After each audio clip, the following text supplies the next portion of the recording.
Sankofa of Sankofa Counseling Services from Clarksville, Maryland. And this is the Taking Your Power Back video series. So this is the first video, and in the first video we need to talk about exactly what's happening in your brain that will help you take your power back in your life.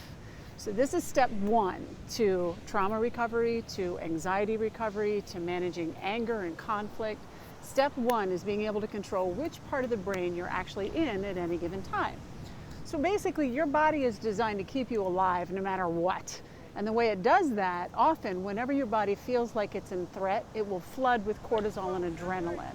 Adrenaline is that shaky feeling you get when you're anxious, when you're angry, anything like that. It's literally a chemical that's surging through your body that's making everything jittery. It's accelerating all of your body functions. So your heart rate is higher, your breathing is more shallow, your stomach will churn with more bile. So a lot of times why people have gastro problems when they're anxious.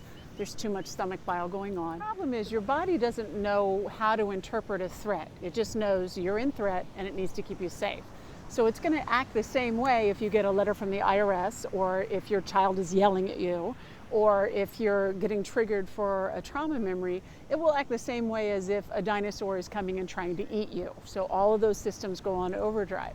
The reason that happens is that you're tightening your pelvic floor around what's called the vagus nerve.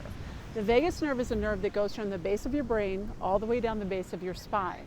So when your pelvic floor automatically tightens and hits that vagus nerve, the signal goes to the brain that says, we are not safe. So it floods with cortisol and adrenaline. Adrenaline is that shaky feeling that you get.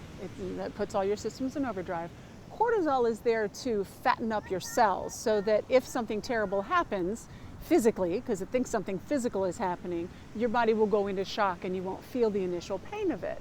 The problem is, since your body doesn't know the difference between a dinosaur trying to eat you and a spouse yelling at you or another trigger, it acts the same way either way.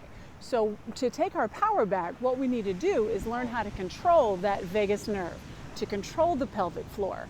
Fortunately, I have 6 really solid, easy to do techniques that will teach you how to do that, and I'll share all of them with you in this series. So stay tuned for the next one. Let's take your power back. Again, this is Tiffany Sankofa from Sankofa Counseling, Clarksville, Maryland. I'll talk to you soon.